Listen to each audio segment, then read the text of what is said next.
agradecerle sobre todo a usted, doctora, la generosidad que siempre tiene para con nosotros, con la Secretaría de Derechos Humanos y para con todas las actividades. Así que un lujo tenerla en el cierre ya de esta formación.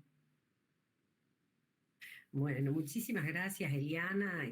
Muchísimas gracias, Cintia. Muchísimas gracias a quienes están organizando, porque justamente yo creo que una de las tareas esenciales es trabajar estos temas en tanto estamos observando que como consecuencia de un trabajo serio, responsable de estos temas, toda la comunidad educativa, todos los equipos docentes a nivel privado y a nivel estatal están dando respuestas. ¿Y cómo podemos medir esto? Con las cantidades de intervenciones que a partir de las denuncias que se hacen desde el espacio educativo, uno puede lograr intervenir. Y esto ya es muy importante, porque cuando esto se detecta, podemos trabajar previniendo y no muchas veces cuando reparamos en esto y ya pasó mucho tiempo y los daños ya se causaron, ¿no? Entonces me parece que con toda la información, la capacitación, la sensibilización que se desarrolla, los protocolos que se han planteado, todo esto es realmente positivo en tanto uno puede ver resultados. Y sobre todo, en estos espacios también la posibilidad de poder repensar las diferentes problemáticas que abordamos a lo largo del curso de formación y ahora poder abordar el qué hacer, ¿no? O sea, el cómo, el qué hacer docente en la intervención cuando se detecta de estas problemáticas, ¿no? Que eso también es todo un desafío para las instituciones educativas, ¿no? El camino a seguir cuando se detecta. Porque, bueno, como dice la doctora, la importancia de la observación y de la prevención, ¿no? Como escuela. Y dar aviso de lo que está pasando en la escuela o lo que atraviesan los niños, niñas y adolescentes. Y bueno, ya después a otros organismos les tocará otra parte del proceso, ¿no? Sí, esto, ¿no? Sabernos parte de un proceso de visualización de situaciones como es el maltrato, la violencia y el abuso y las violencias en plural, las violencias que afectan a los chicos, poderlas visualizar y luego justamente tener claros algunos mecanismos y armar circuitos, porque tenemos protocolos, pero igual hay que armar circuitos de intervención desde cada uno de los espacios donde uno se desenvuelve, ¿no? En el ámbito estatal, en el ámbito privado, en todos los espacios educativos, uno tiene que tener armados circuitos para que no nos ocurra que el viernes a la tarde estamos en presencia de situaciones que no podemos resolver, ¿no? Y esto ha sucedido y sigue sucediendo. Entonces me parece que haber dado ya toda la problemática con la que se trabajaron todos los contenidos para saber sobre qué vamos a intervenir y hoy finalmente decir cómo, por qué camino vamos a intervenir y en base a qué, porque también quienes desarrollan sus tareas dentro del espacio educativo tienen que saber por qué debemos actuar como debemos actuar, ¿no? Cuáles son las normas que rigen, cuáles son todas las legislaciones que nos van comprometiendo en un determinado camino, ¿no? Entonces, me parece que este es un espacio justamente para pensar en el qué, en el cómo y en el por qué lo hacemos. Porque estando convencidos de por qué lo hacemos, me parece que la tarea va a ser mucho más fecunda en cuanto a lo que trabajemos de ahí en más, ¿no? Tal cual, doctora. Bueno, de paso decirle a los que se van sumando que la modalidad de esta tarde va a ser que la doctora va a abordar los protocolos y las consultas se van a hacer a medida en el chat, ¿sí? Entonces, cuando la doctora haga una pausa, al final de todo se van a responder todas las consultas, ¿sí?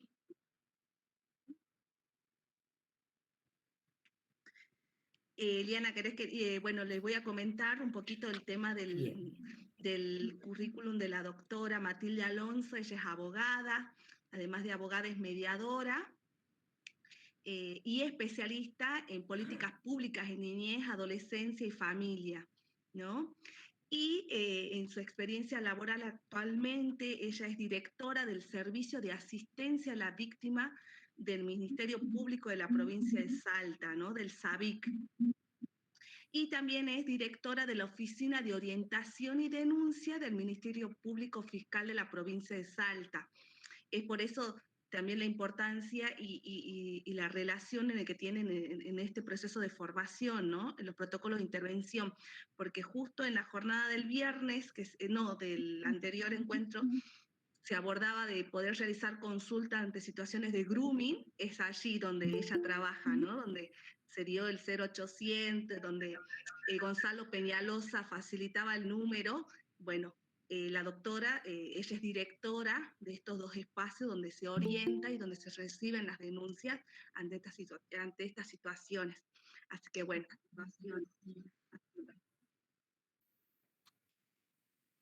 bueno, comenzamos. damos inicio. ¿Comenzamos más? Bueno, perfecto. Bueno, decíamos en primer lugar que quiero agradecer a Eliana, a Cintia y a todos y a todas las personas que han posibilitado llevar a cabo este curso de formación docente en donde se han abordado temas tan esencialmente importantes como son el acoso escolar, el grooming, el maltrato, el abuso sexual infantil y para finalmente concluir con todo esto, cómo hacemos o qué camino seguimos cuando existe sospecha o develamiento en el ámbito escolar de todas estas situaciones que, por supuesto, ya están conceptualizadas por ustedes, ya saben de qué se trata cuando hablamos de acoso escolar, de grooming, de maltrato y de abuso sexual infantil.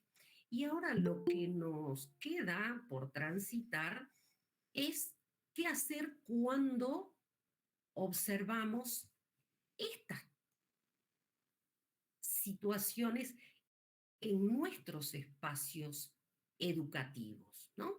Entonces, me parece que la primera pregunta que nos tenemos que hacer es si existen solamente esas formas de violencias en plural o podemos encontrarnos con algunas otras situaciones, ¿no? Hablamos que cuando nos referimos a las violencias en plural que afectan a niñas, niños y adolescentes, estamos hablando de los malos tratos, estamos hablando en general de todas las formas de violencias sexuales hacia las infancias, la violencia de género, el acoso, el ciberacoso, el hostigamiento, el bullying, el ciberbullying, el grooming, pero también podemos encontrarnos o detectar situaciones como la de una ideación suicida, una planificación suicida, la tentativa o el suicidio. Y muchas formas más de violencias que pueden afectar a las infancias. Por eso, lo primero que tenemos que preguntarnos es, ¿este es mi problema? Es decir, con todo esto, con todas estas problemáticas subjetivas que afectan a niñas, niños y adolescentes, quienes desarrollamos tareas en el espacio educativo, tenemos que intervenir. ¿Ese es mi problema? Esto tiene que ver con una pregunta que debemos responder desde diversos lugares. En primer lugar, nos tenemos que preguntar si este es mi problema y si yo debo intervenir. Yo trabajando en un espacio educativo, ¿debo denunciar? ¿Es mi tarea investigar los hechos que yo detecto como docente, preceptor, directivo, supervisor, ordenanza, en cualquiera de los espacios donde trabajamos? Por esa razón, dentro de la página del Ministerio de Educación, existe un espacio en donde vamos a encontrar la resolución 546D del año 2019. Podemos entrar en la página www.edusalta.gov.ar. Allí vamos a encontrar esta resolución que, como les digo, es del año 2019, y lo que el Ministerio de Educación ha hecho es desarrollar, conformar un protocolo de intervención que permite, facilita, posibilita intervenir más adecuadamente ante situaciones de maltrato infantil, abuso sexual y violencia de género en los espacios educativos. Pero también, y esto yo quiero plantearlo, no solamente está subida la resolución 546D, sino también está la resolución 635 del año 2021, realmente es reciente, que es un protocolo que se ha desarrollado para el registro del cambio de identidad de género dentro de los establecimientos educativos que dependen del Ministerio de Educación. Y lo que trata esta resolución 635 es qué hacemos cuando existen situaciones de cambio de identidad de género que realizan o manifiestan las y los estudiantes de los establecimientos educativos, tanto en gestión estatal como en gestión privada, cualquiera fueran los niveles y modalidades en los que se presenta. Esta última resolución 635 es, como les decía, un protocolo para que registremos cambios de identidad de género que se producen, que realizan los estudiantes en el marco de una ley que es la Ley de Identidad de Género de la República Argentina, y que es una ley ya del año 2012, pero que ha impactado en todos los ámbitos y también, como les decía, en el ámbito educativo. ¿Para qué se dio esta última resolución 635?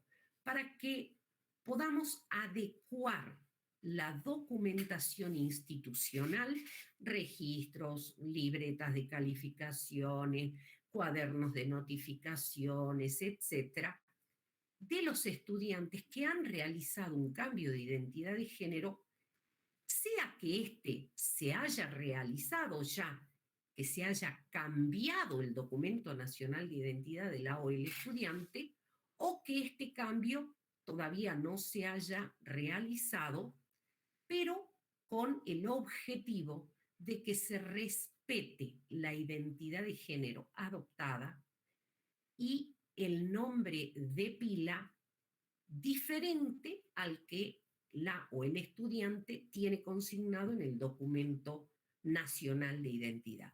Entonces, estas tres ideas o estas tres puntuaciones son fundamentalmente para plantear que detrás de un buen manejo de esta resolución 635, también vamos a evitar situaciones de violencia y discriminación hacia estudiantes en los diversos ámbitos educativos. Decíamos entonces que tenemos dos grandes resoluciones, la que resolución 546D del año 2019 y esta 635. La resolución 546 que nos dice cómo debemos intervenir, que es la que vimos anteriormente, cómo debemos intervenir cuando hay situaciones de maltrato infantil, abuso sexual y violencia de género, no es que haya sido un protocolo que lo hayan planteado de buenas a primeras, sino que tiene una serie de antecedentes que los podemos encontrar porque fácilmente están, se los puede bajar en la web. Hay, por ejemplo, protocolos sobre abuso sexual y embarazo forzado en la niñez y adolescencia, y este protocolo plantea lineamientos de abordaje interinstitucional.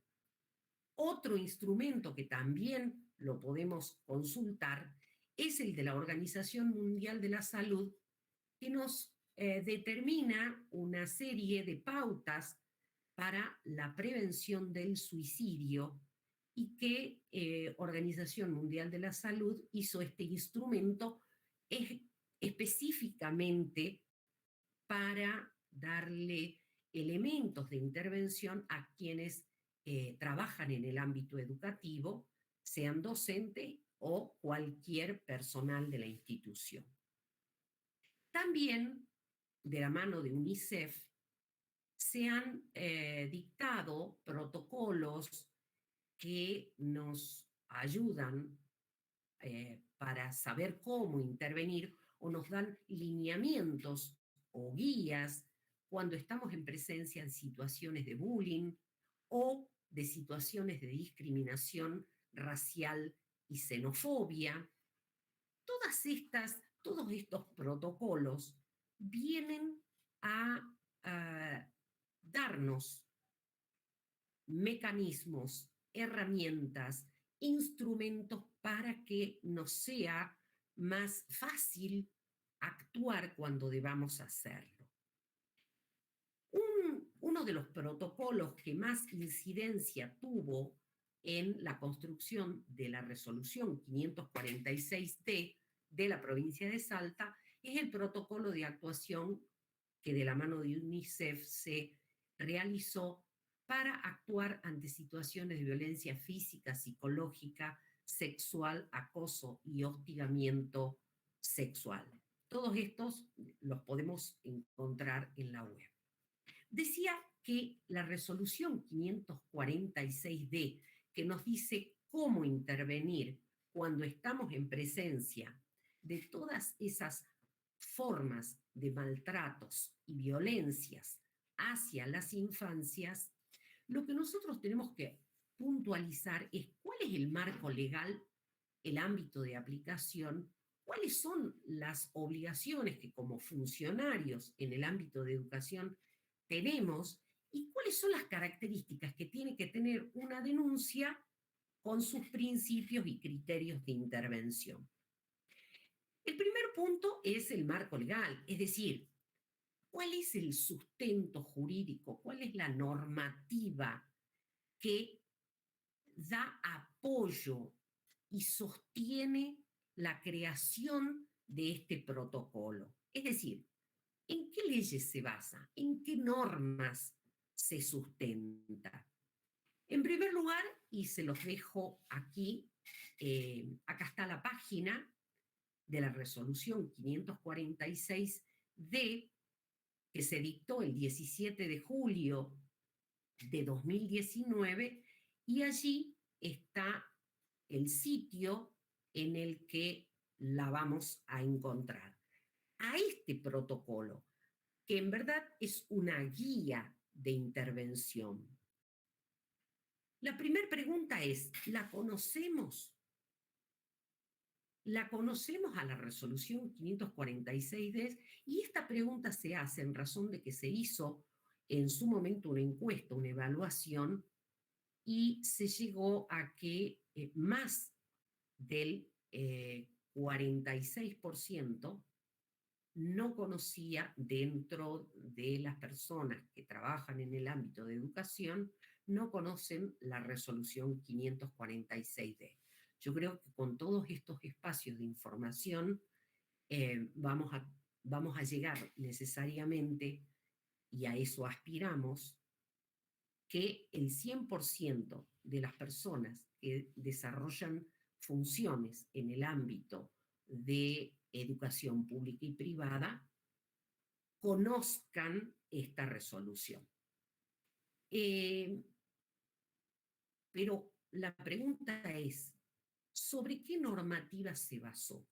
La primera norma que yo quiero compartir con ustedes es justamente la ley de educación de la provincia, que en el último artículo, en ese que generalmente no leemos, fíjense que la ley de educación provincial, con una reforma de allá del año 2019, plantea que el Ministerio de Educación tiene que incluir en todos los niveles y modalidades del sistema educativo provincial los siguientes contenidos. Entre otros, además de educación ambiental, educación sexual integral responsable, violencia de género, educación para la no violencia, educación para la paz, para la salud, para el uso responsable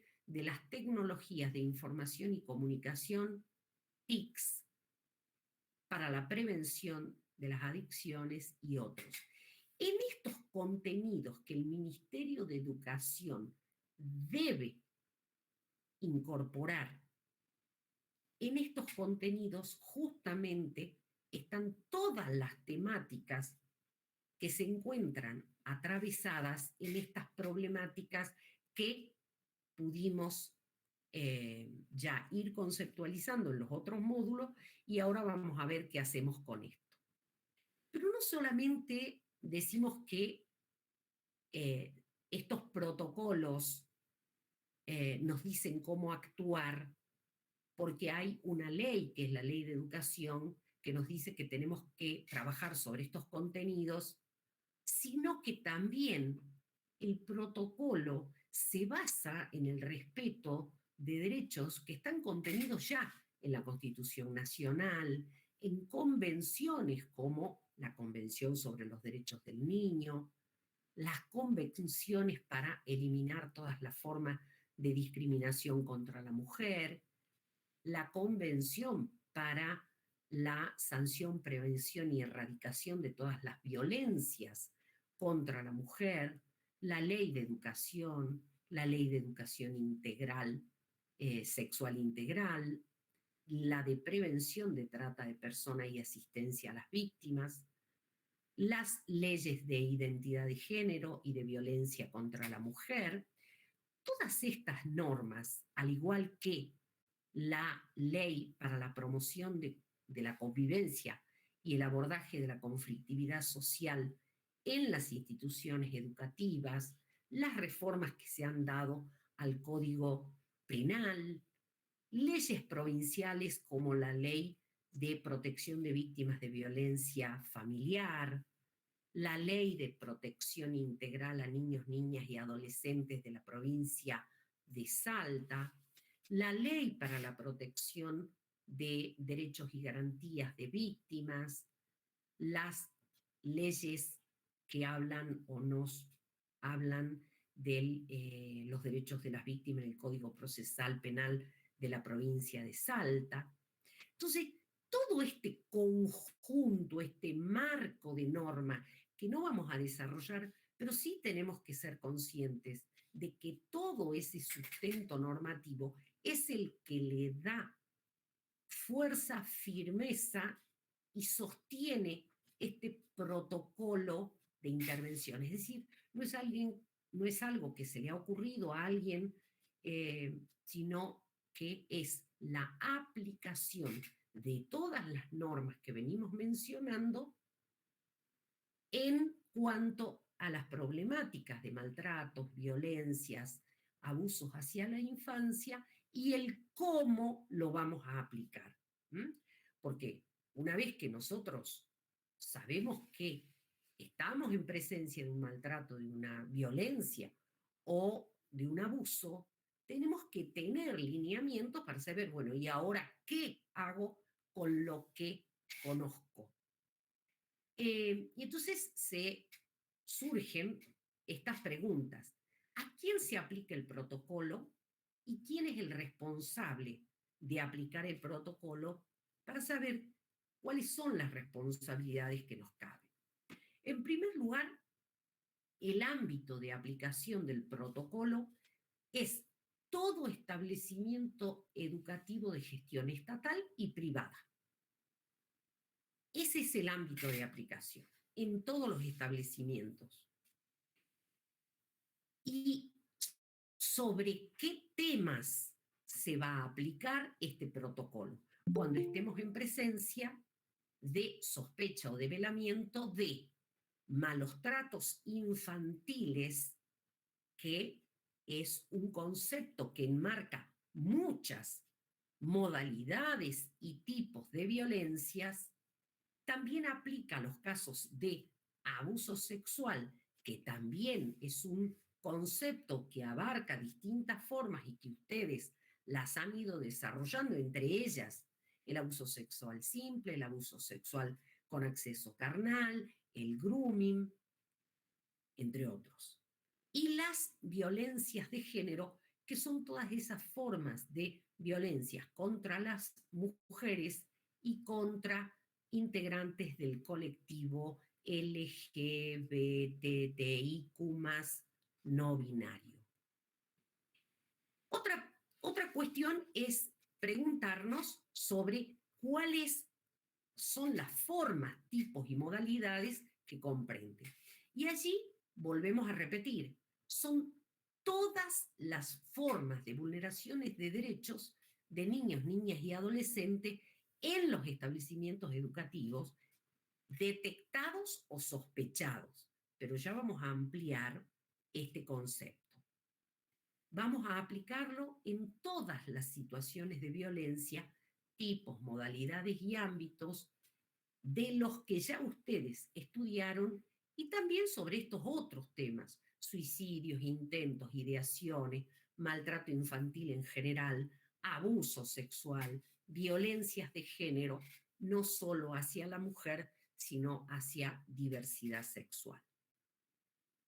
Como ustedes ya han trabajado el concepto de maltrato infantil, les cuento que en el mismo protocolo nos da un concepto de lo que se entiende como maltrato infantil.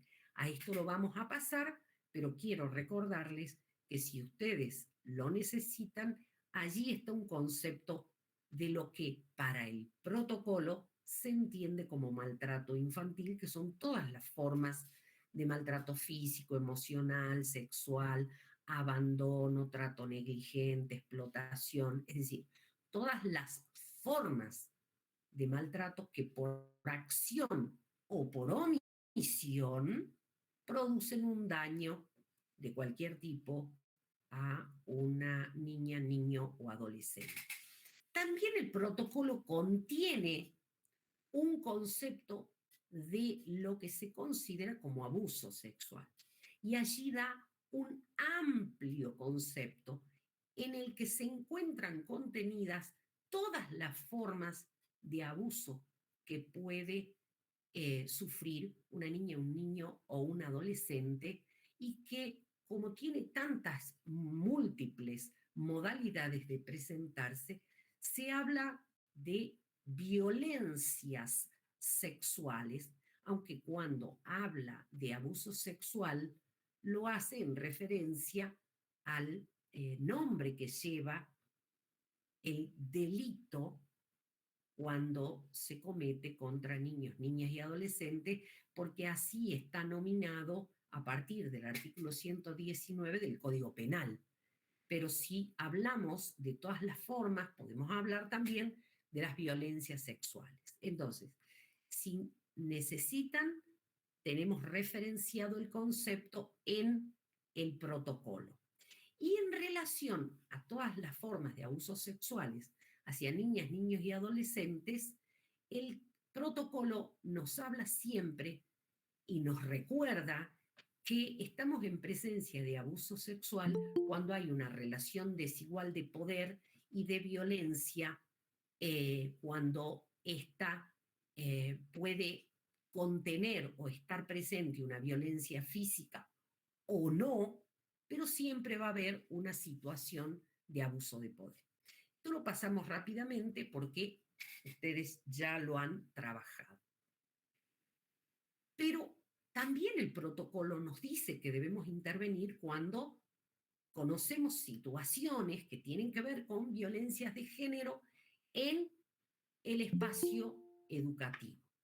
Y por eso es importante recordar que la ley 26.485, que es la ley para la protección, sanción y erradicación de todas las formas de violencia contra la mujer en todos los espacios donde desarrollan relaciones interpersonales, es decir, en el ámbito educativo, en el ámbito laboral, pero en este caso estamos pensando en la violencia contra la mujer en el ámbito educativo. Y el concepto lo tiene el artículo 4 de la ley 26.485, que, para que tengamos claro, violencia contra la mujer es toda conducta que por acción o por omisión, ¿no? Esto es importante porque a veces pensamos que la violencia es solo cuando se golpea, se insulta, se agravia, pero también hay formas de omisión que son violencias que afectan a las infancias. Cuando estamos hablando de niñas y adolescentes, que son muy graves y que se detectan, muchas de ellas, en el espacio educativo. Estas violencias que se ejercen contra la mujer y que afectan la integridad física, psicológica, sexual, económica, pueden producirse en cualquier ámbito, en el ámbito escolar o en el ámbito familiar o en cualquier ámbito, pero se detectan dentro del espacio educativo. Entonces, el protocolo también nos dice y nos recuerda que estemos atentos a todos los indicadores y señales que se presentan tanto a nivel físico, a nivel comportamental, en la vida escolar y que nos van a llamar la atención, estas alarmas, estas alertas, porque son distintos indicadores de abuso, de violencia de género, indicadores de riesgo que se pueden producir entre los estudiantes. Por ejemplo, el mismo protocolo nos dice que estemos atentos a la frecuencia de la violencia, si es una frecuencia aislada, si es una frecuencia periódica, es decir, esta es la primera vez que sucede o ya viene sucediendo. Las violencias que sospechamos o detectamos son recientes o ya vienen en un proceso crónico desde hace mucho tiempo.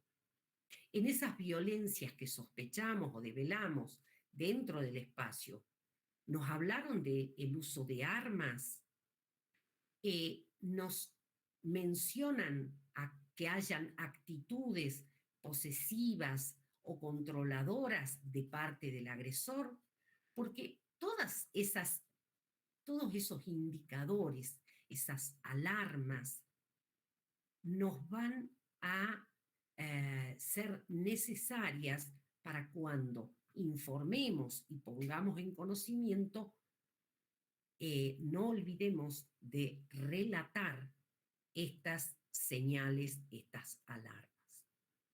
Otra de las preguntas que nos hicimos es, ¿qué ámbito de aplicación personal tiene? ¿A quién aplica el protocolo? Esta resolución 546 nos dice que son todas las situaciones que ocurren entre los estudiantes, entre los pares, entre el personal de la institución al estudiante y también todas aquellas situaciones que ocurren fuera del espacio escolar, pero que afectan a los estudiantes de la institución.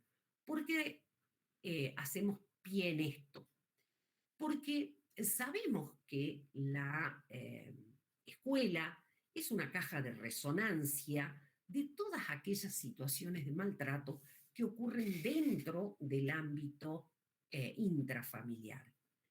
Las y los estudiantes encuentran en el espacio educativo un espacio donde pueden poner en evidencia, donde pueden hablar o manifestar la situación de violencia que viven en la familia, en los espacios domésticos, intrafamiliares. Por eso se dice, la escuela es una caja de resonancia de las situaciones de violencia. Y también la escuela puede ser productora de distintas formas de violencia entre los estudiantes o del personal de la institución hacia el estudiante. Entonces, en todas estas situaciones, sea entre pares de personal al estudiante o situaciones que afectan a las y los estudiantes fuera del espacio educativo, pero que se ponen en conocimiento dentro de este espacio educativo, son las situaciones que alcanza la resolución 546D y que nos dicen, cuando vean estas situaciones, deben intervenir. Y la otra pregunta es, bueno, está bien, sabemos que debemos intervenir. Ahora, ¿quién es el responsable? Es decir, ¿quién es el que debe hacerse cargo de aplicar ese protocolo, de ponerlo en movimiento al protocolo, de tomar el anexo, de llenarlo, de enviarlo? ¿Quién es el responsable? La misma resolución da la respuesta. Es todo el personal de la institución pública, de gestión estatal y privada. Y esto es importante porque hay veces en que dicen, no, bueno, pero yo soy el administrativo, no, yo soy el preceptor, no, yo soy la vice, yo soy, ¿no? La resolución 546D es muy sencilla para decirnos que es todo el personal que pertenece a la institución educativa, no importa si sea ordenanza o si sea el supervisor. ¿Y a esto quién lo dice o por qué se escribió de esta manera? Porque miren, no es mi deseo hacer todo un tratado de derecho, pero sí decirles que hay leyes como son la Ley 7888, que en su artículo 6 dice que todas las personas, funcionarios públicos, agentes profesionales, técnicos, todas las personas que integran el espacio de educación, es decir, el director, el vice, el supervisor, los preceptores, los equipos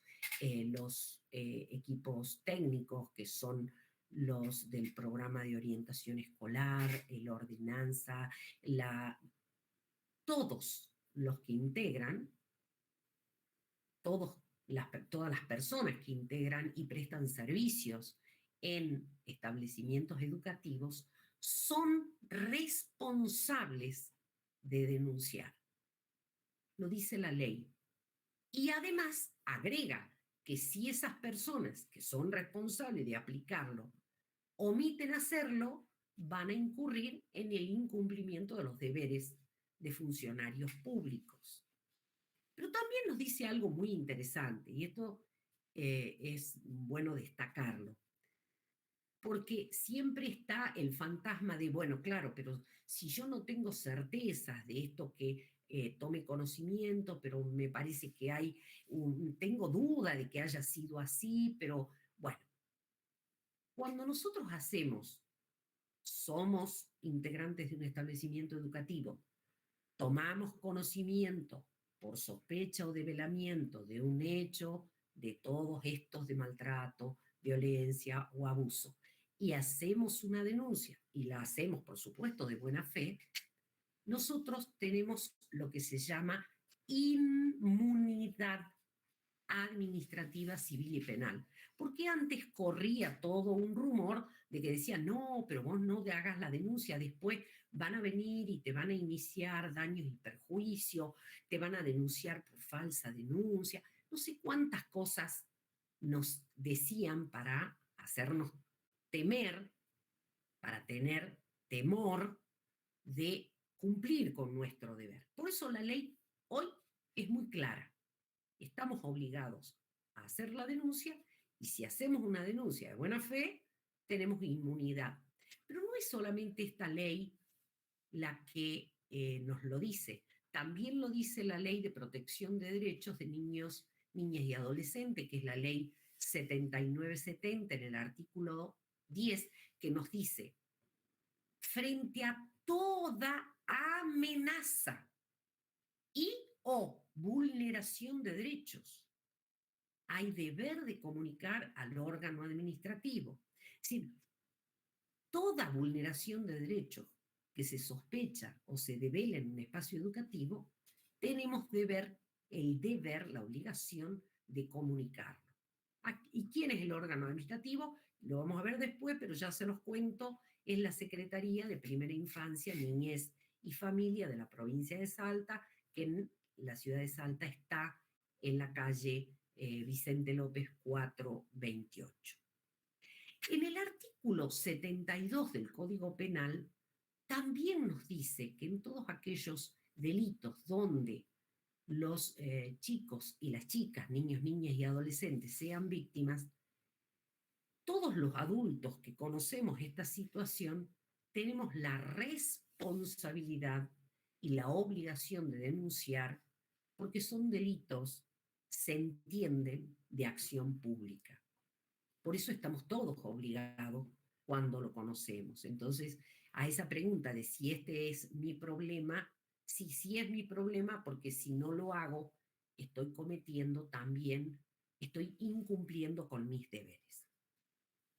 La ley 7403, que es la ley de protección de víctimas de violencia familiar, también nos dice que cuando esto se detecta o se conoce en el espacio educativo, también lo tenemos que poner en conocimiento.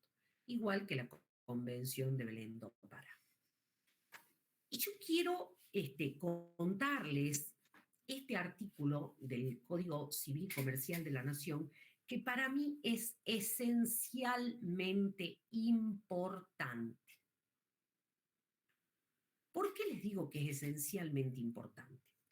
Porque todavía nos quedan dudas en relación a, si yo me entero que a un chico, a una chica que va al colegio, el padre, la madre o el responsable parental, ustedes le llaman el tutor institucional, lo o la golpea.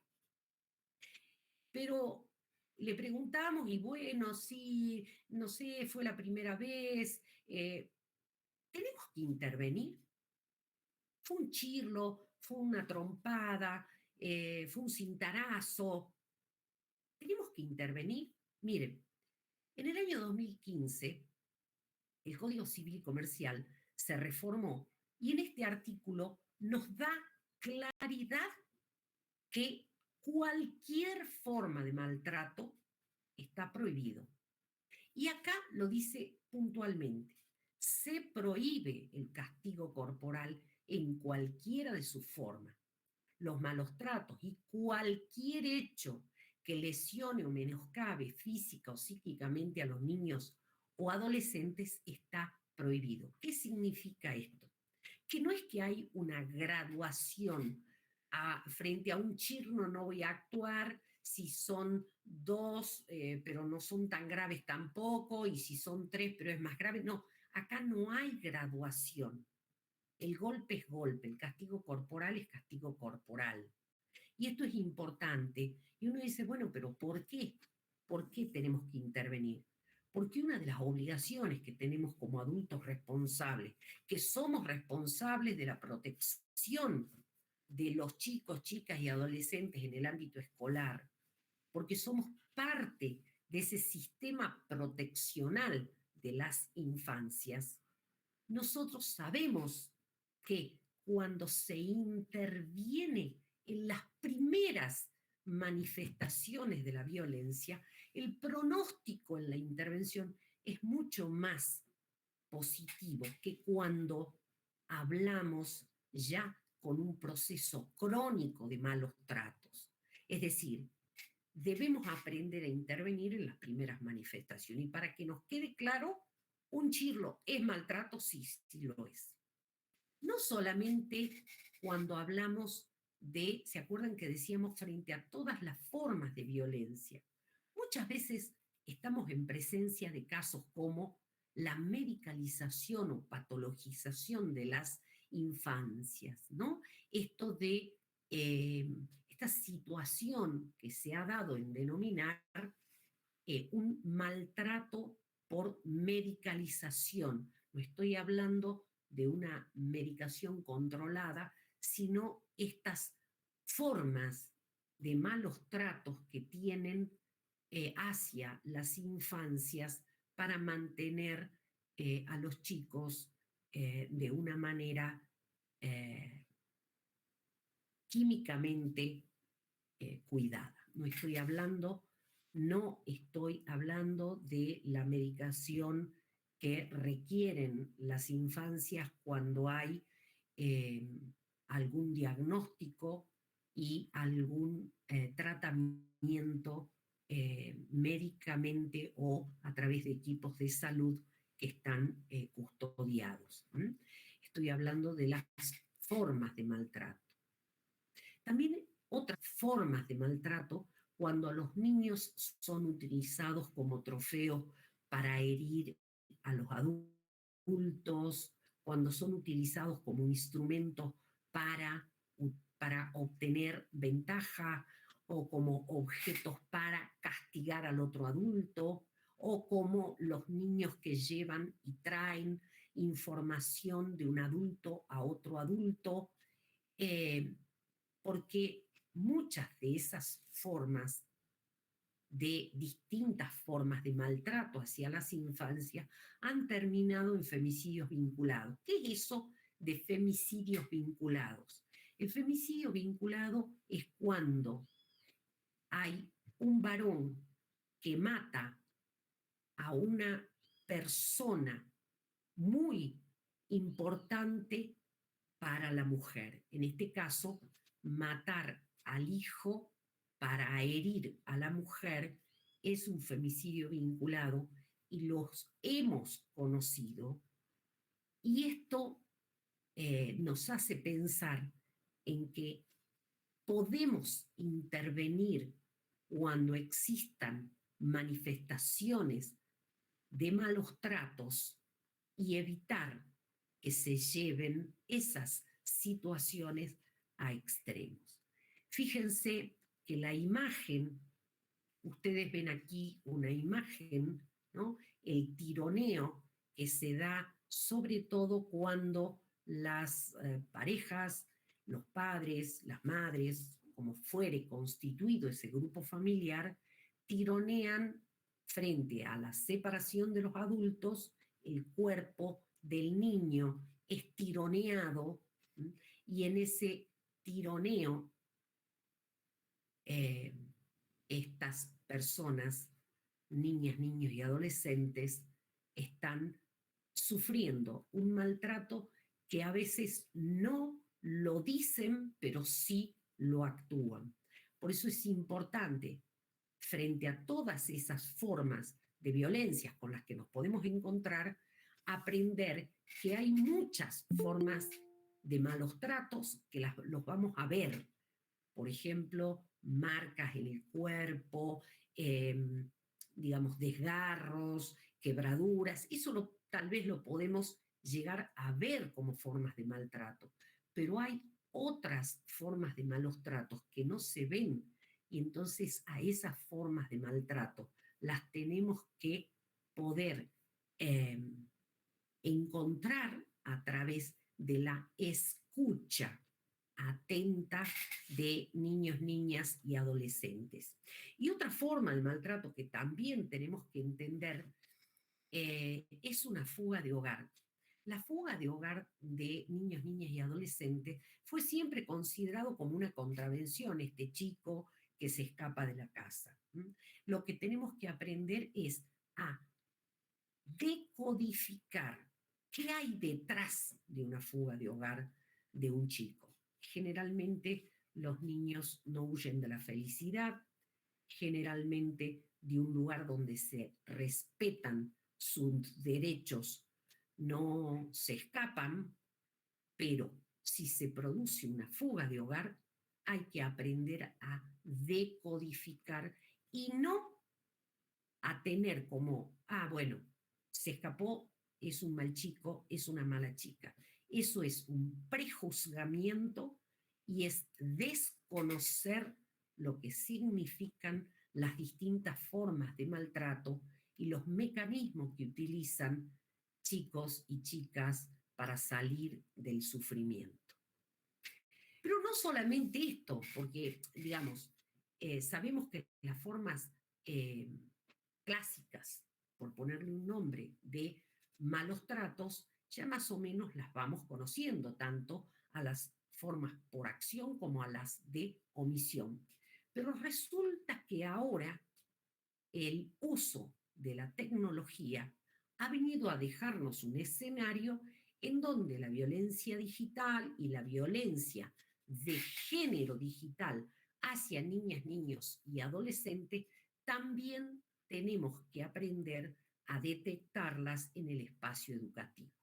Sobre todo, lo hemos visto después de la pandemia o durante el tiempo de aislamiento, cómo hemos encontrado nuevas vulnerabilidades en chicos que o estaban desconectados porque no tenían aparatos, porque no tenían conexión o porque no tenían redes que pudieran llegar hasta el lugar donde se encontraban, y había una vulnerabilidad por falta de acceso a la educación, y si tenían falta de acceso a educación, también teníamos la imposibilidad de poder ver y escuchar las distintas formas de malos tratos, abusos y violencias de las que estaban siendo víctimas. Pero también se produjo el otro efecto, que es qué pasó con la hiperconexión de niñas, niños y adolescentes, y esa hiperconexión a la tecnología de información y comunicación en cualquiera de sus dispositivos ha dado lugar a que sean víctimas de múltiples formas de violencias a través de la tecnología. Y este es el panorama que tenemos. Las distintas violencias digitales están en un aumento importante. ¿Y a través de qué tecnología o a través de qué modalidades se han producido? A través del uso de Facebook, Instagram, Twitter, WhatsApp, TikTok, mensajes de texto, correos electrónicos o llamadas telefónicas. Todas esas modalidades, hemos visto que a través de distintas formas se han venido produciendo. Por ejemplo, el acoso digital, el ciberacoso, la difusión no consentida de material íntimo, sexting, sextorsión, el monitoreo y control, los discursos de odio y expresiones discriminatorias fundamentalmente hacia diversidades sexuales, el grooming. Y entonces, frente a todas esas distintas formas de violencia que aparecen, se conocen o se producen en el ámbito educativo, sabemos que el Estado en general tiene las obligaciones de prevenirlas, y allí el ámbito educativo es esencialmente importante, de asistir, igualmente el espacio educativo va a desarrollar asistencia en estos casos, pero también hay otras funciones como la de investigar, sancionar, restituir, reparar a las víctimas, pero que esto depende de otros espacios, otras instituciones del Estado que no son justamente la escuela. Otro de los temas que tenemos que tener, y decimos, bueno, a ver, ya detecté el develamiento o la sospecha de una situación de abuso, maltrato, violencia. Ahora tenemos que llenar un protocolo. ¿Qué tiempos tenemos, ¿no? ¿Y en qué tiempo podemos hacer la denuncia? Es una de las tantas preguntas que se hacen. Y recuerden que el tiempo que utilicemos las instituciones en poner en conocimiento hechos que afectan a nuestros chicos, a nuestras chicas, son tiempos de oro en la vida de las niñas, niños y adolescentes. ¿Por qué? Porque un día en la vida de una infancia que sufre maltrato, violencia o abuso, realmente es un día de tortura para su vida. Entonces, la pregunta también es, bien, tenemos que denunciar, pero ¿qué es denunciar? ¿Denunciar es poner en conocimiento? Sí, claro. ¿Es investigar? No. A la pregunta si denunciar es investigar, es no. ¿Y esto qué significa? Que nosotros no somos investigadores, no tenemos que desarrollar todas estas formas de pedirle a la persona más detalles, cuando tal vez la niña, el niño, el adolescente ha podido hablar lo que ha podido hablar, no más que eso. Pero a veces uno observa que han sido sometidos a interrogatorios crudos y que les ha provocado esto un sufrimiento. Y cuando escucha uno, bueno, pero es que yo quería saber y tener conocimiento real para que cuando ponga en conocimiento le dé todos los detalles. No, esa no es nuestra tarea. Nuestra tarea es poner en conocimiento, no es investigar. La tarea de la investigación le corresponde a la fiscalía, sea una fiscalía de violencia familiar y de género o sea una fiscalía de delitos contra la integridad sexual. ¿Es imputar a un responsable? Tampoco. Nosotros no tenemos por qué buscar encontrar los culpables. ¿Es juzgar? Tampoco, eso hace el juez. ¿Es condenarlo? ¿Él es el abusador? Tampoco, porque recordemos que toda persona que ha sido señalada como la que ha provocado un sufrimiento a un niño, una niña y a un adolescente, tiene este principio de inocencia y debemos respetarlo también. Es necesario que nos cercioremos de esto que nos han dicho o este develamiento o esta sospecha que tenemos de que un estudiante está siendo víctima.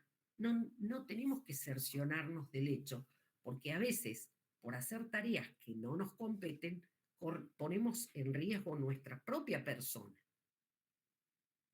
Tenemos que citar. Lo primero que nos tenemos que preguntar es, ¿a quién vamos a citar?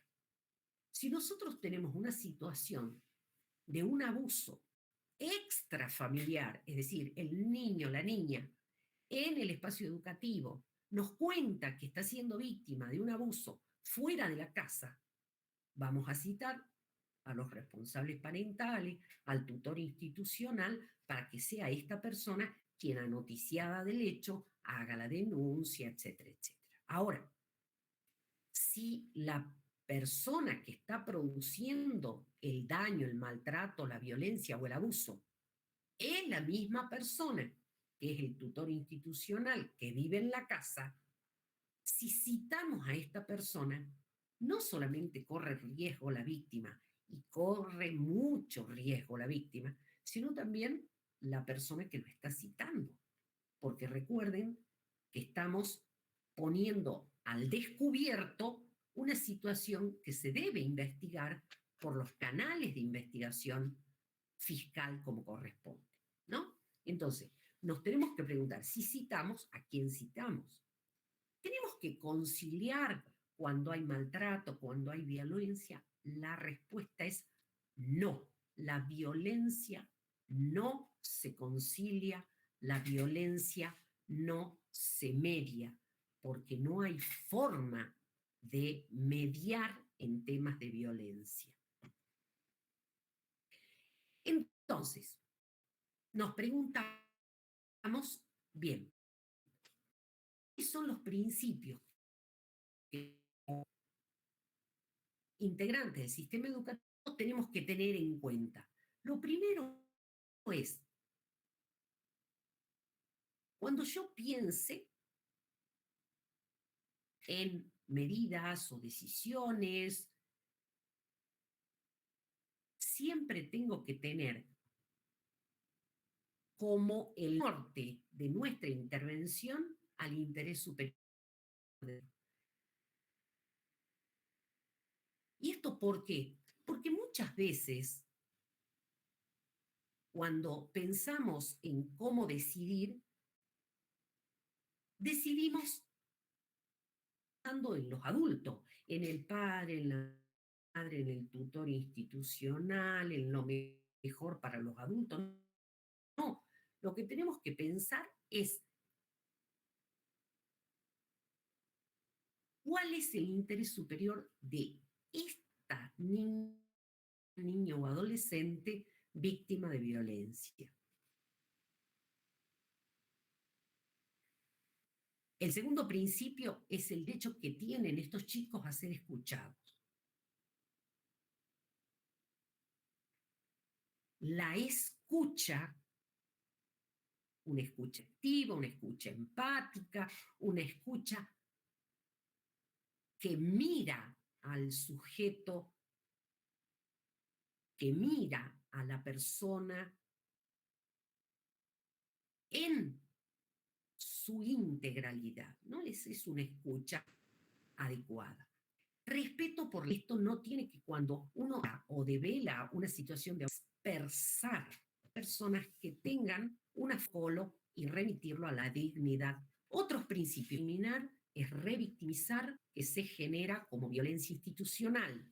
Tenemos que ser efectivos en nuestra intervención, tener una debida diligencia, recordar que toda niña, niño o adolescente tiene derecho a una vida libre de violencia. Tenemos que recordar que tenemos el deber de comunicar y de intervenir con perspectiva de género. ¿Cuáles son los criterios de intervención que tenemos que tener en cuenta cuando vemos a un chico o a una chica que nos cuenta, relata de modo directo o indirecto que está siendo víctima? En primer lugar, atender al relato. En segundo lugar, credibilidad.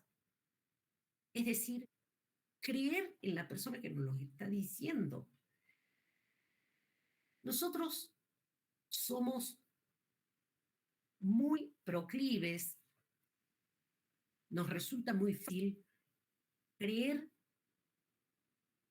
que sucedió un hecho contra la propiedad. Por ejemplo, me contaron que le robaron el reloj o la rueda de auxilio en el auto. Eso rápidamente no lo ponemos bajo la lupa de la investigación. Creemos cuando la gente nos cuenta delitos que tienen que ver contra la propiedad. En cambio, cuando nosotros hablamos de delitos contra la integridad física o contra la integridad sexual, y sobre todo en casos de niños, niñas y adolescentes, somos más proclives a no creer en el relato. ¿Será verdad? ¿No estarás equivocado? ¿No será otra persona? Y comenzamos a hacer preguntas que impactan como revictimización en el chico, en la chica que nos está contando. Recordar que todas las situaciones son de absoluta emergencia o urgencia. Es decir, no es lo mismo esta esencia de un hecho, de una violación que acaba de suceder a una niña, un niño, antes de entrar en el colegio, que eso requiere toda una intervención con salud prioritariamente, pero no porque no sea esa situación de emergencia, no le vamos a dar una absoluta prioridad. Todos los maltratos, violencias o abusos a las niñas, niños y adolescentes son todos casos de urgencia, ¿no? Por otro lado, tenemos que evitar hacer que los chicos vayan reiterando los relatos. Esto me lo contó a mí, ahora vení y contáselo a la docente de educación física. Ahora vení y contáselo a la vice. Ahora vení y se lo contemos a la directora. Estas reiteraciones son formas de revictimización, dije, violencia institucional. Recuerden que hay indicadores y que las señales están en el cuerpo de un niño, de una niña, porque es el del abuso. Y uno dice, bueno, pero hay marcas que no aparecen. Y vemos a través de los ojos. Tenemos que poder inferir indicadores. Cuando nosotros pensamos en que el cuerpo del niño, cuando, por ejemplo, en el caso de Tiago, un cuerpo de 8 años, te dices de acuerdo a que se dieron en su momento. Entonces, las cicatrices visibles, tales por cambios de conducta. ¿Cuáles son principios rectores para pedir medidas de ayuda, para tener un enfoque diferencial? ¿Que tienen los mismos derechos? Sí, todas las yendo a la vulnerabilidad, penalidad. ¿Qué es esto? Tener en cuenta de vulnerabilidad de cada niña, de cada niño. No es lo mismo, digamos. Primero, se es vulnerable por la edad, por ser niños, niñas y adolescentes, por haber sido víctimas, por ser pobres, por tener una discapacidad, por pertenecer a una etnia o minoría, por tener un escaso nivel de instrucción, por, digamos, son todas distintas condiciones de vulnerabilidad a las que tenemos que atender. No es lo mismo si el chico vive cerca de la escuela que si vive en un lugar muy alejado, si tiene dificultades por el grado de discapacidad. Todo eso lo tenemos que tener. Entonces, cuando pensemos en esas condiciones de vulnerabilidad, las reglas de Brasilia nos hablan de todas esas condiciones que tenemos que atender en cada caso. Es decir, si pudiéramos eh, transmitirlo a través de una frase, cada caso es un mundo en el que hay que aplicar reglas de interseccionalidad. Y el tercer principio rector es revictimizar. La niña, niño o adolescente en su condición de víctima no la podemos tratar como responsable del hecho. Pero vos por qué fuiste a ese lugar, vos por qué no hablaste, vos por qué no gritaste, vos cómo ibas vestido, vos por qué tenías ese escote, vos por qué tenías tan corta la pollera. Eso, esas preguntas revictimizan porque hacen responsable a la víctima. Y si yo responsabilizo a la víctima, lo que es al verdadero responsable. Entonces, nosotros tenemos que visibilizar las distintas formas de violencia y que esa visibilización de las violencias es responsabilidad de todos los que integramos la comunidad educativa. Entonces, tenemos que aprender a ver con ese cristal, ese nuevo lente que es mirar las problemáticas que atraviesan los chicos en el espacio educativo con el respeto por los derechos humanos, con el cristal de los derechos de los niños, niñas y adolescentes, con perspectiva de género y atendiendo a las razones de vulnerabilidad presentes en cada caso. Cuando nosotros decimos que es responsabilidad de cada uno, tenemos que acordarnos también que si es un docente el que toma conocimiento y transmite la información, por ejemplo, a un directivo, ahí hay un nivel de corresponsabilidad. Es decir, somos responsables todas las personas que conocimos la situación y somos responsables de poner en conocimiento a las autoridades. Y somos responsables y corresponsables tanto por lo que hacemos, por lo que no hacemos. Por eso es que no poner en conocimiento y no denunciar genera responsabilidad y corresponsabilidad para los que integramos el establecimiento educativo. Sabemos que esa responsabilidad es individual porque me cabe a mí, porque yo tomé conocimiento, a la institución, pero también hace responsable a la provincia, al Estado Nacional y en algunos casos hemos llegado hasta responsabilizar internacionalmente al país por no haber cumplido con estas responsabilidades.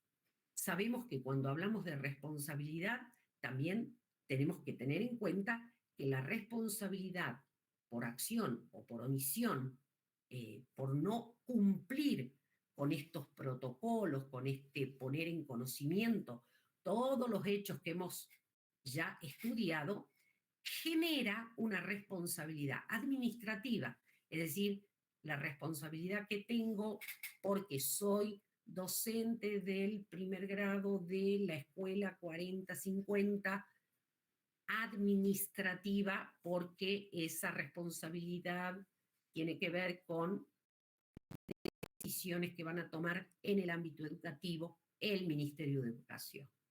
También hay una responsabilidad penal, porque si con mi accionar o mi omisión genero un daño que es un delito, puedo quedar incursa, puedo quedar con una causa penal.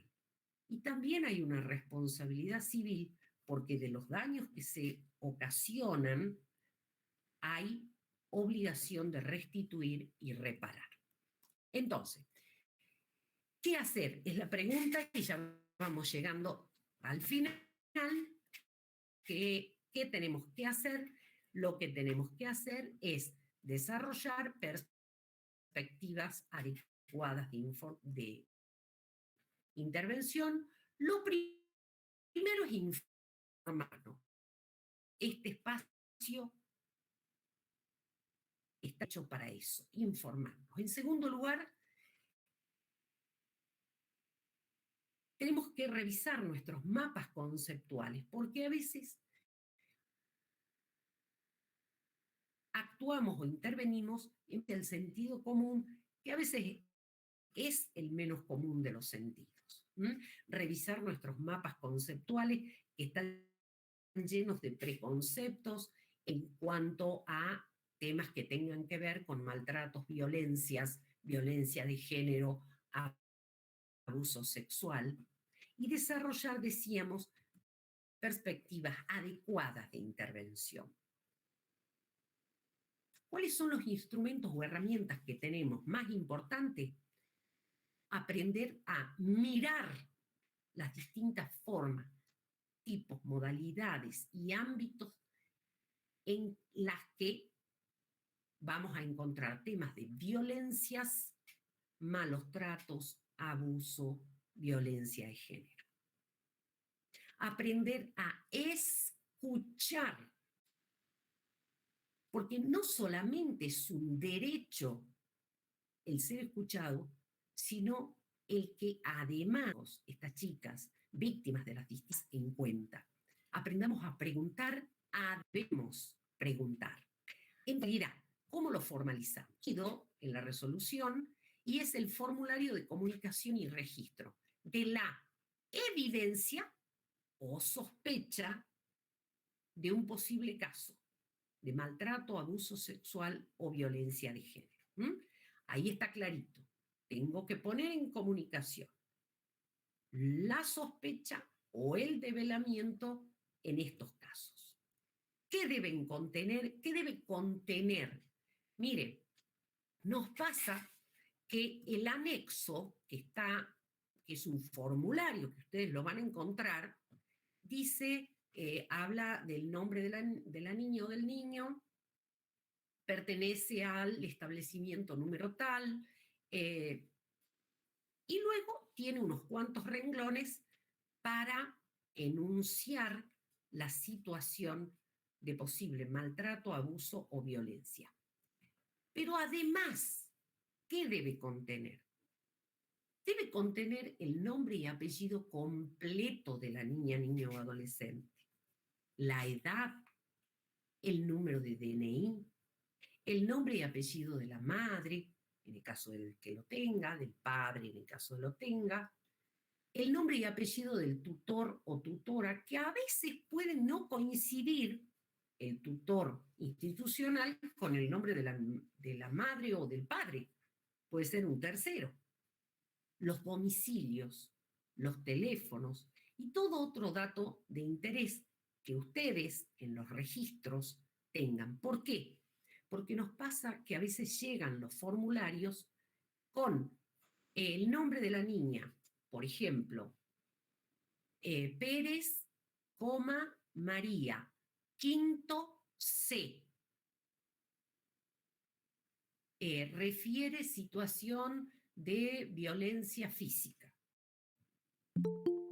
Nosotros no sabemos si el quinto C es secundario, primario, no podemos adivinar edad, números de documento, domicilios. Al no tener todos los datos, lo que hacemos es volver a tomar tiempo para averiguar esto o devolver esas actuaciones para que rellenen los datos que faltan. Entonces, estos datos no figuran así en el anexo, pero por favor, ténganlos en cuenta. Entonces, la pregunta es, bien, luego de esto, ¿a dónde puedo recurrir? Nosotros sabemos que hay un órgano, que es el órgano administrativo de protección de derechos, que cuando, y el protocolo así lo determina, cuando lo que hay es una vulneración de derechos, por ejemplo, los chicos faltan, no vienen a la escuela con lo necesario, tienen situaciones de falta de atención en su aspecto de salud, en su aspecto físico. Todas esas son vulneraciones de derechos que se ponen en comunicación al órgano administrativo de protección de derechos, que en la provincia de Salta es la Secretaría de Primera Infancia, Niñez y Familia, que dije y repito, queda en la calle Vicente López 428. Eso, pero además, nosotros sabemos que estas denuncias a veces se las hace en la policía, porque bueno, por el lugar en el que estamos, a veces estamos alejados de la ciudad judicial, entonces se hace la denuncia o el poner en comunicación de los hechos de violencia, abuso o maltrato a la policía.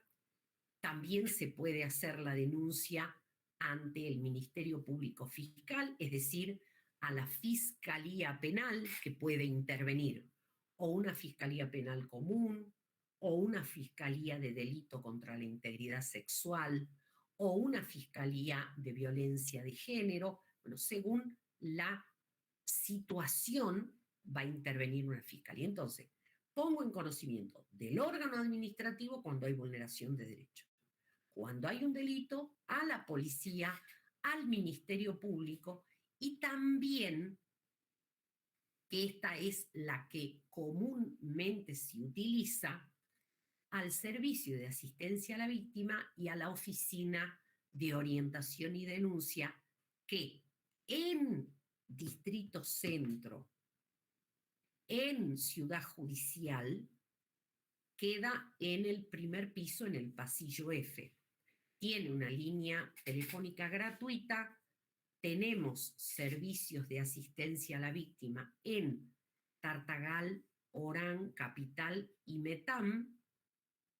En horarios de feria estamos reducidos de 9 a 13, en horarios, los días hábiles, estamos de lunes a viernes de 8 a 13, y en ese tiempo pueden llevar esos protocolos rellenos con las copias para que podamos dar inmediata intervención.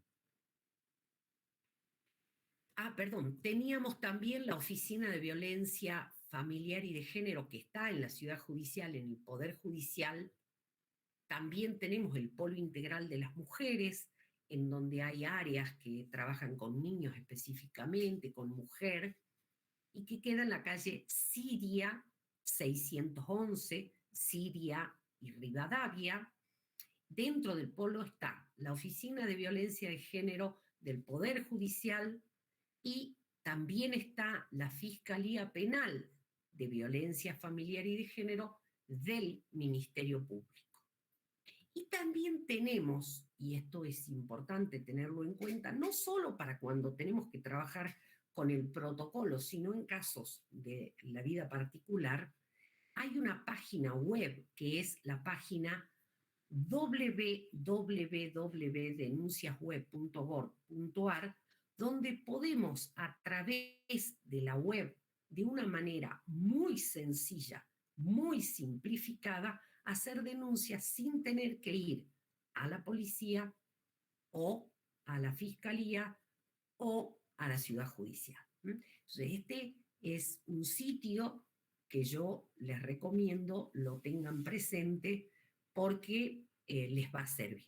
Ahora, cuando estamos en presencia de una situación de emergencia, porque la situación requiere de la intervención de salud, bueno, ahí tenemos el 911, tenemos el servicio de salud, vamos a intervenir con la urgencia. A veces necesitamos que se intervenga ya, entonces vamos a trabajar con la policía según sea el caso. Con esto yo doy por concluido y dejo de compartir. Agradezco que me hayan escuchado hasta el final y ahora vamos a quedar a disposición de las preguntas que ustedes quieran realizar.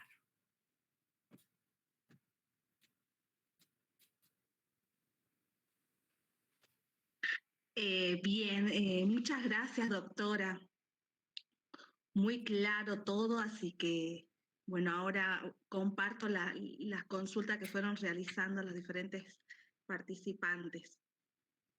Perfecto. Eva Rivero consultaba cómo era en el caso de nivel superior, es decir, en el terciario, si es que se aplican los mismos protocolos, y ella pregunta porque, por el tema de que se trabaja con personas mayores de edad. Bien. En el caso de personas mayores de edad, cuando hay situaciones de violencia de género, la ley 26485, Eva anota en el artículo 18, nos plantea que cuando detectamos situaciones de violencia de género, debemos hacer la denuncia. Pero, recuerden que una persona cuando es mayor de edad, en los casos de que sean víctimas de violencia sexual, son únicamente las personas mayores de edad las que pueden válidamente realizar la denuncia. La diferencia en ser víctima de violencia cuando son niños, niñas y adolescentes, es decir, hasta los 17 años y 364 días, en esa franja, siendo menores de edad, todos los adultos somos responsables de denunciar. Ahora, en el caso de personas mayores de edad, solamente la fiscalía va a investigar un delito cuando sea la misma persona mayor de edad que haga la denuncia. Entonces, ¿qué tenemos que hacer en este caso? Trabajar para empoderar a esa persona, acompañarla para que pueda hacer la denuncia, porque sabemos que las violencias de todo tipo, física, psicológica, sexual, económica, en la medida en que no se interviene, esas violencias van a tender a crecer. Por esa razón es importante intervenir. Entonces, estamos hablando de niñas, niños y adolescentes hasta los 17 años y 364 días. Muchísimas gracias, doctora. Ahora continúo con la siguiente consulta. Lo realizaba Lorena Chaile y ella compartía una situación, dice. Sí. ¿Puede existir el caso en el que el alumno que sufre maltrato sea de otro grado y la docente lo omita? ¿Yo puedo hacer igual por más que la docente de ese alumno considere que no? ¿En qué puedo ampararme? Y explica también y dice, sucede que a veces hay 2 o 3, entre ellos autoridades directivas, que buscan dejar de pasar buscan o dejan pasar por percibidos ciertos casos porque lo naturalizan, ya sea por el contexto del barrio. Eso nos compartía Lorena Chaile. Qué importante lo que comparte Lorena, porque nos hace pensar, ¿se acuerdan cuando lo veíamos a Garfield con en esa animación que yo les puse haciéndose preguntitas? Bueno, una de las primeras cuestiones que nos tenemos que plantear es revisar nuestros mapas conceptuales. En estos mapas conceptuales, en estas concepciones que tenemos, muchas de las cuales tenemos que aprender a deconstruir, tenemos esto de, bueno, pero fue un chirlo nada más, ¿para qué vamos a intervenir? O, bueno, pero son los padres, ellos tienen que corregirlo, si los golpean, bueno, ellos sabrán. Todas esas formas de minimizar la violencia, es decir, no será para tanto, o de naturalizar la violencia y decir que la violencia es un modo de corrección, todas esas formas circulan en nuestras cabezas. Entonces, si una persona naturaliza, minimiza y en consecuencia omite poner en comunicación, y yo sí lo sé, yo soy la que lo tengo que poner en comunicación. Yo le dije, che, vos tenés que poner en comunicación, mirá, pero ella dice, no, pero no será para tanto, bueno, fue una cosa de nada, son los padres, todas estas respuestas que podemos escuchar. Entonces, como nosotros conocemos, lo tenemos que poner en comunicación, porque tan responsable es esa persona que directamente conoció la situación como la persona que indirectamente conoce la situación.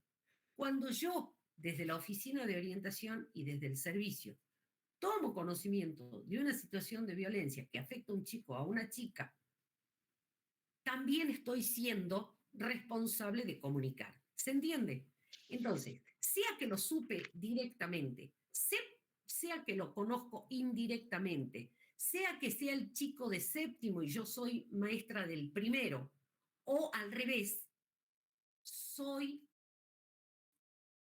responsable por conocer la situación de modo directo o indirecto, por sospecha o por develamiento, y en consecuencia, no importa si lo hace el otro, yo lo tengo que hacer, porque no me voy a justificar diciéndole, bueno, pero era la de séptimo la que tenía que hacerlo, o yo le dije que se lo diga a la dire, pero bueno, si no lo dijo, somos responsables. Por eso el protocolo dice todo.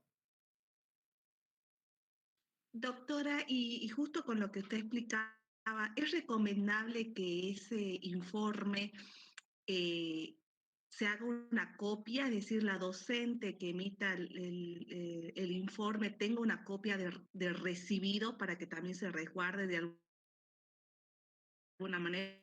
Porque puede pasar que la docente haga el informe, ponga los datos y se archive, ¿no? En el escritorio de la directora o algo así, ¿no? Y después vienen las consecuencias. Es decir, el docente puede pedir una copia, un Se puede hacer recibido. una copia, una fotito. Miren, ahora los mecanismos son tan buenos que nosotros a veces pasamos resoluciones completas por WhatsApp a través de fotos que tomamos como imágenes, ¿no? Entonces yo le saco una copia al sello de recibido de la Secretaría de Primera Infancia o de la Oficina de Orientación o de la Policía, le saco una fotito y lo guardo como resguardo.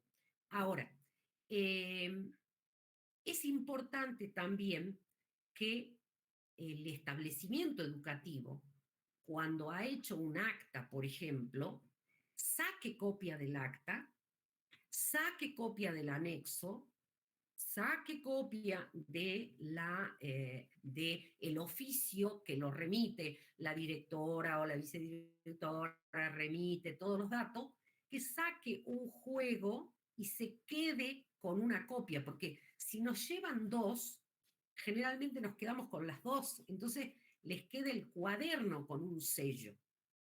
Entonces, por ahí es importante llevar tres, quedan dos y me quedo con una completa. Y me firman el cuaderno con cargo. Sí es importante. Ahora, ¿qué nos ha sucedido?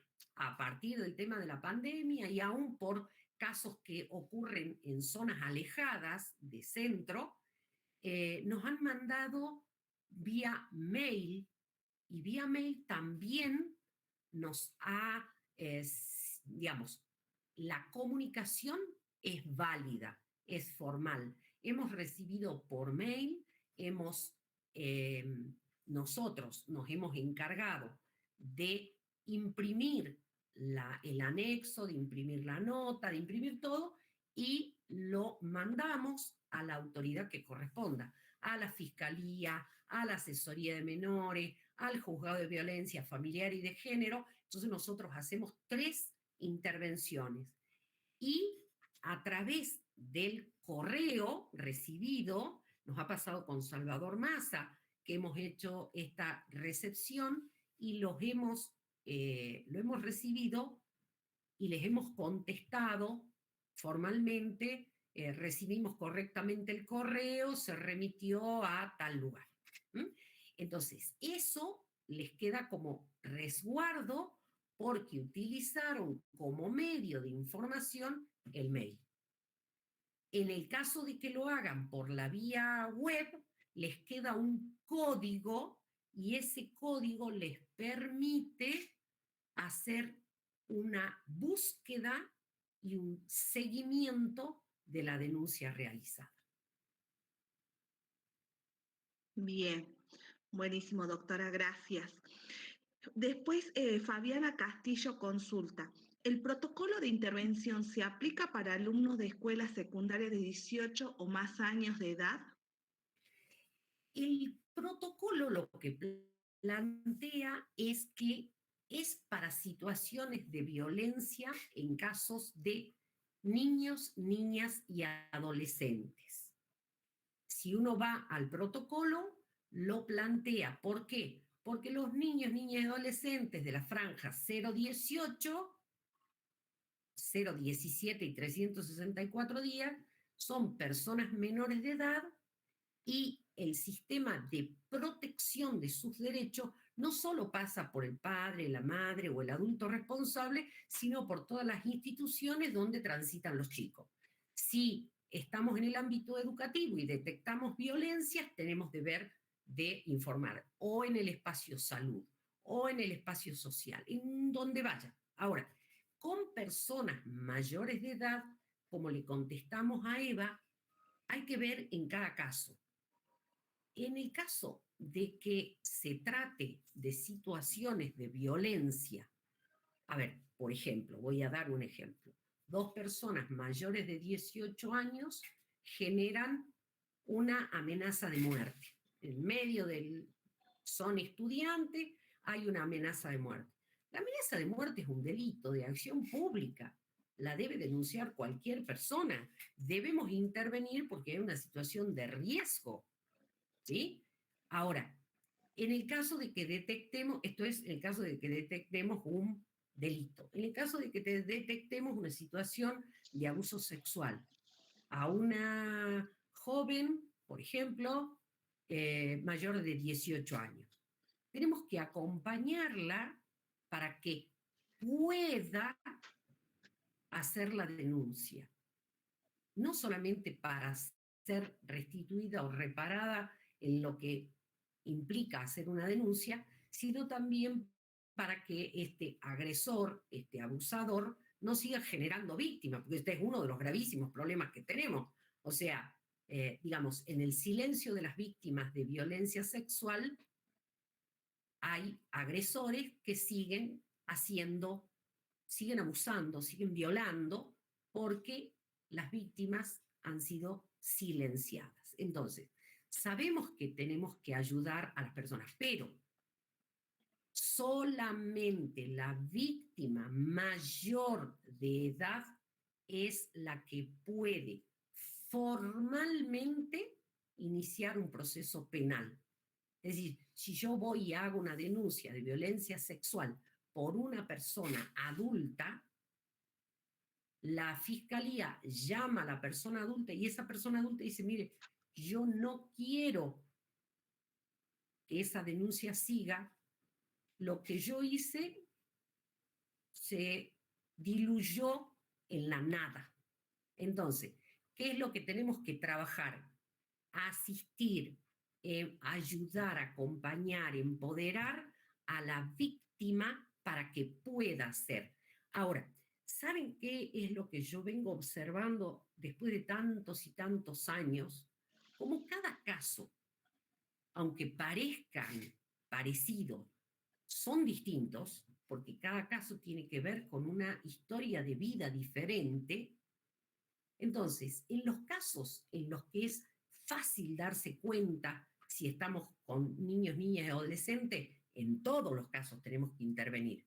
Pero cuando estamos en presencia de personas adultas, lo que tenemos que hacer en todo caso es consultar, pensar la situación. Por ejemplo, tenemos un equipo del programa de orientación escolar. Bueno, hablar con el equipo y decir, miren, estoy con esta situación, ¿cómo creen que podemos ayudar para que esta persona que está siendo víctima pueda hacer la denuncia? En el caso de ser una situación de violencia de género, yo les dije cuando hacía la respuesta de Eva, que el artículo 18 de la ley 26.485 dice que todos somos responsables de denunciar. Entonces, en este caso, ¿qué tenemos que hacer? Acompañar a la víctima para que pueda denunciar, porque no toda víctima puede. A veces no pueden. Bien. Bien. Luego, Angélica Cruz pregunta, ¿se garantiza la protección a la persona que denuncia los acontecimientos o es solo a la víctima? Perdón. Sí, Angélica Cruz consulta, ¿se garantiza la Sí. protección a la persona que denuncia los acontecimientos o solo se protege a la víctima? Qué buena pregunta también, que agradezco muchísimo. Cuando una persona denuncia un hecho de violencia, recuerden que lo que está haciendo, nosotros decíamos, yo estoy denunciando. Recuerdan que nosotros pusimos el término poner en conocimiento. ¿Por qué? Porque cuando nosotros ponemos en conocimiento a la fiscalía de un hecho que constituye un delito, por ejemplo, abuso sexual a la infancia, a un niño o a una niña, quien hace la denuncia y quien toma el proceso de investigación es la fiscalía. Entonces nosotros lo que hicimos es poner en conocimiento.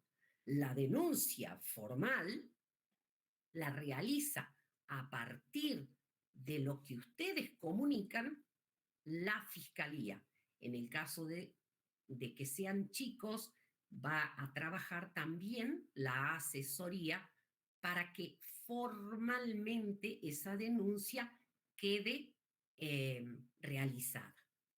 La persona que hace la denuncia, sí, fíjense, la docente, la directora, la supervisora hizo una denuncia y toma conocimiento el agresor y puede ir y plantearle algunas cuestiones.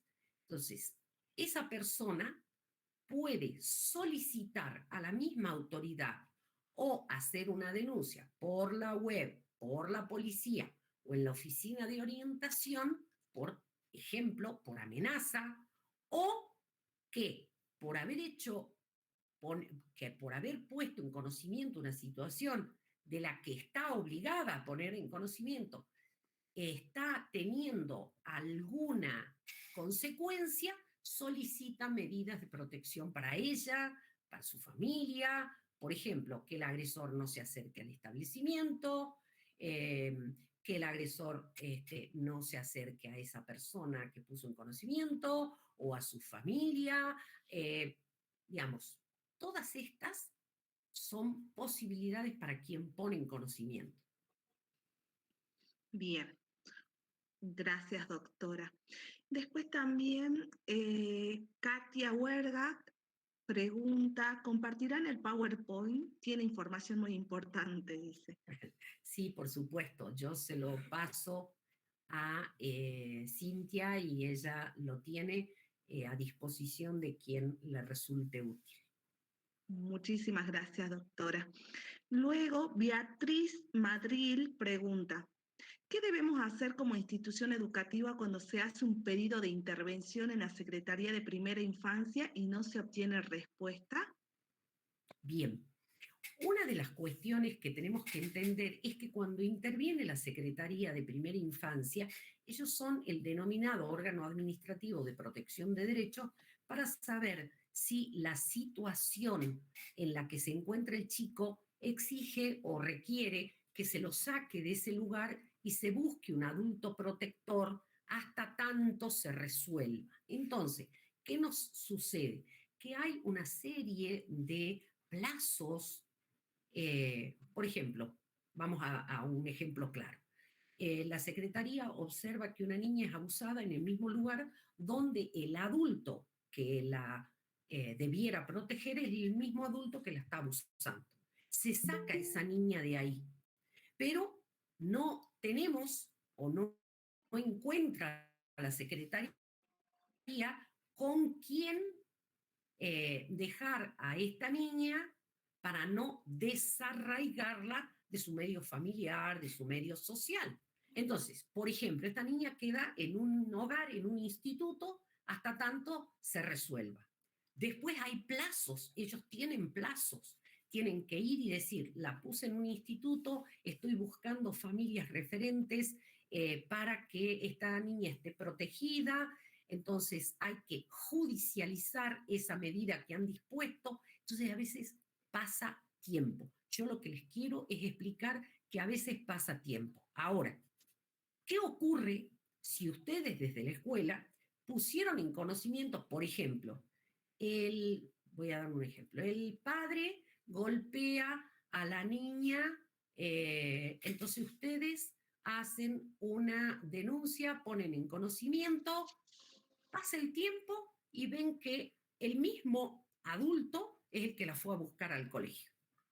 Bueno, ahí inmediatamente tienen ustedes que tener conocimiento de si han habido medidas de protección, entonces, o pueden llamar al servicio de asistencia a la víctima o a la oficina de orientación y denuncia, decir, a ver, estamos en presencia de la niña Pérez María, hemos hecho una denuncia por la situación de contra la integridad física, el agresor es el padre o el padrastro o el abuelo, el abuelastro, la madre, la madrastra, y resulta que esa persona está buscándola aquí en la puerta.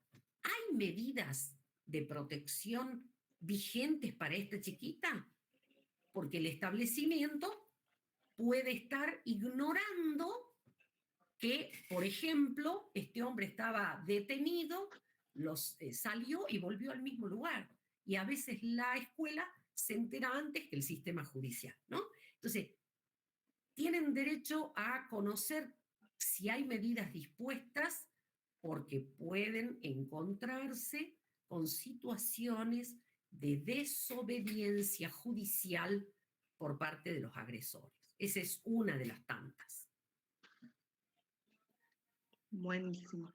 Bien, gracias, doctora. Y hay una última consulta. Angélica Cruz pregunta, ¿el protocolo aplica para personas con discapacidad de todas las edades? Bien, muy buena pregunta, porque ahí trabajamos con intersecciones de vulnerabilidad que son muy sensibles para trabajar. Infancia, victimización y discapacidad. Y si además es niña, también género, y pobreza, y etcétera, etcétera.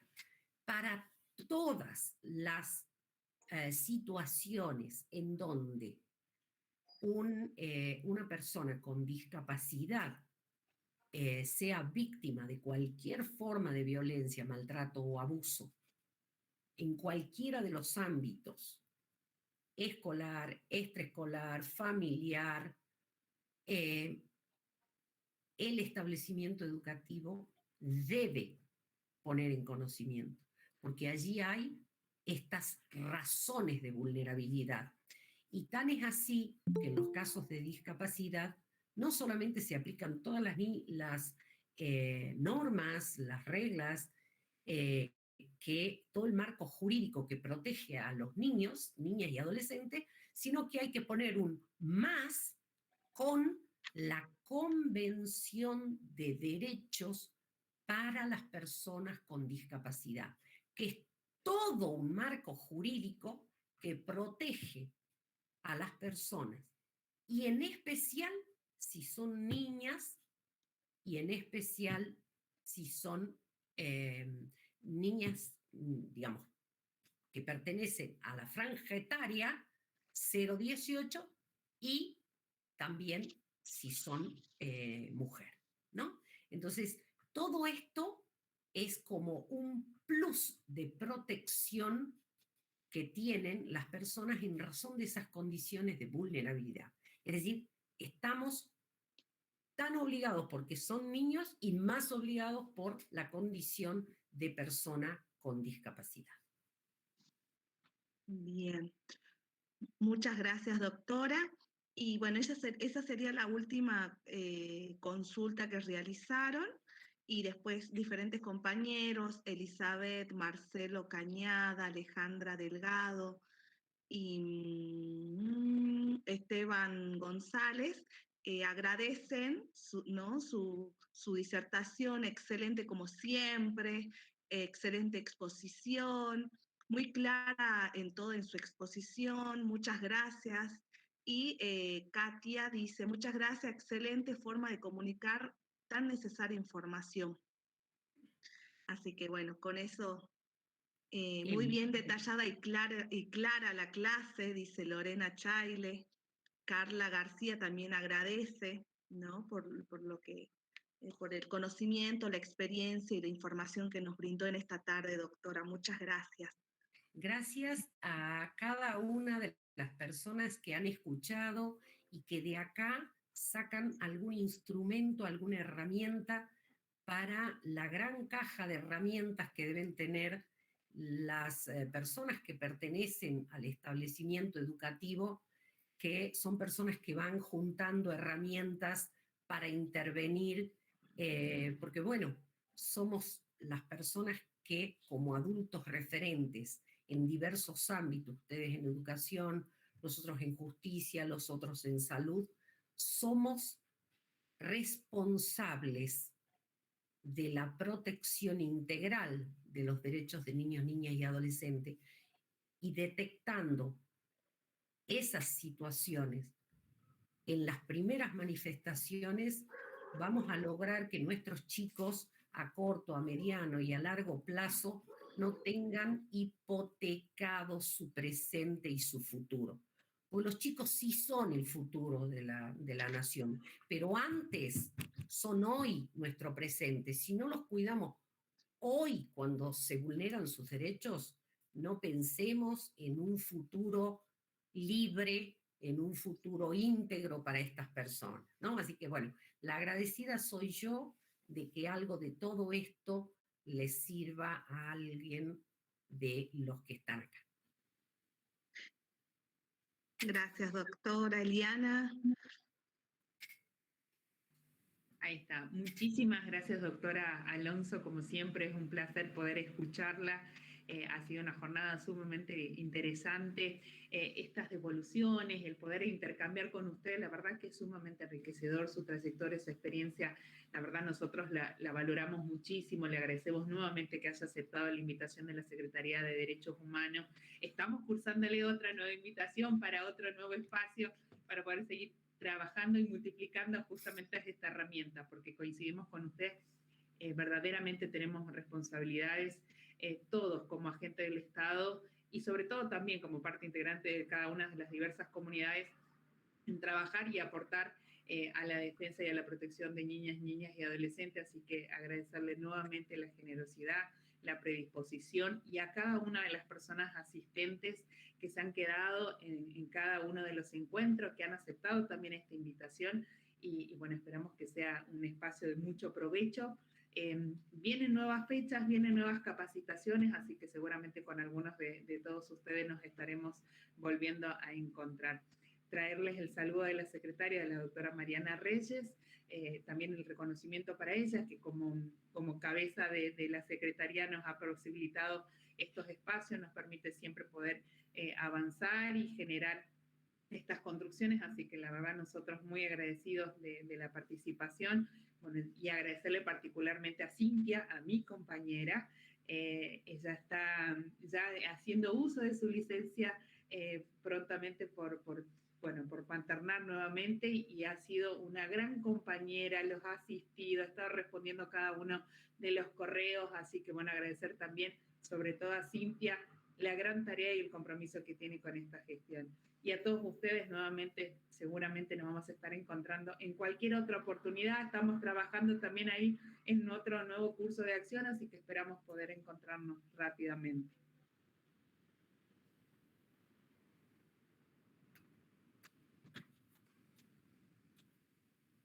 Muchísimas gracias. No te estamos escuchando, Sin. Tenés apagado el micrófono. Ay, yo estaba hablando, estaba silenciada. Les agradezco a la doctora Eliana, ¿no? Por estar hasta el final, y a los participantes también que se quedaron hasta el final. Y ahí están, las libero si quieren, porque están preguntando acerca del trabajo, de los trabajos prácticos. Así que les voy a responder a algunos que estuvieron ahí preguntando. Así que bueno, muchas gracias. Gracias a ustedes. Que tengan una buena tarde. Hasta luego. Nos vemos, hasta luego. Igualmente.